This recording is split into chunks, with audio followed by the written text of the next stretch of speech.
After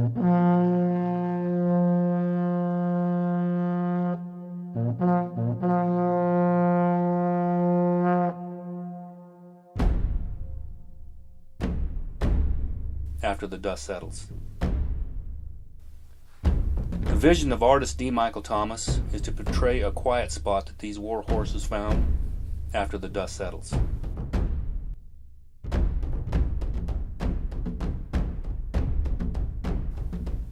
Their riders fought relentlessly for their beliefs.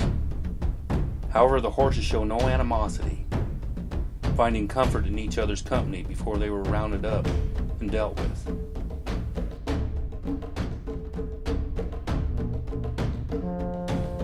The battles and the wars on the plains and the Rockies in the 10 years that followed Civil War set the stage for what was to be the climactic chapter in the conflict between the Indians and white men.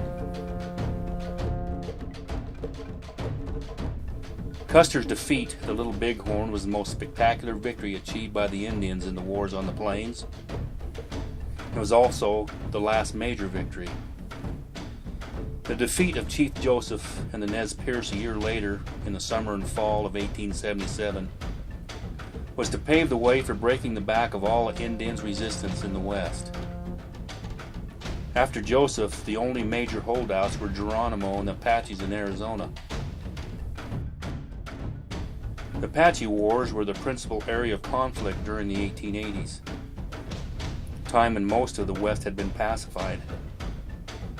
War in the Southwest generally came to an end when Geronimo surrendered to General George Crook in 1889.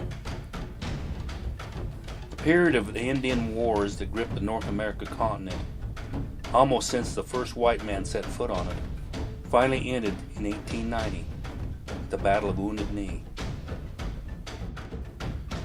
In this scene, the cavalry horse carries basically 1874 tack. So this could have been a scene behind the scene from a period of 1874 to 1877. When sculpting the Indian pony, the artist used his license, so to speak. To help balance the composition, Thomas used a unique style of saddle. However, it was seldom used in battle, as it impeded the expert horseman. The war shield would have been on the warrior, not draped over the saddle, but the artist thought it was important to show the difference between both warriors' tack and symbolism. One interesting aspect, Thomas points out, is the use and almost non-use of the horse's headgear. The cavalry horse dons heavy leather halter and bridle with the long S-shaped shanks,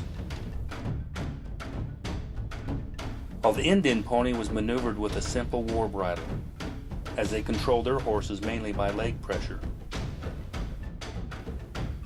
A whole chapter could be written about visions and war shields. In this limited allotment, it can be said that they were very sacred and individualistic, as were the painted sign on the Indian pony. The long lines on the hindquarters are lightning marks, with the intent to speed them into battle and terrify their foe. The circles around their eyes were to improve the horse's vision in hunting and warfare. The hoof tracks on the right shoulder marked successful horse raids. The handprint on the front reveals that he killed his adversary by hand-to-hand combat. The horizontal lines on the front legs are coup marks, which were the highest tribal honor. After the dust settles, is almost completed in its clay form. It measures 8 feet tall by 12 feet long and 7 feet deep. The addition will be 4.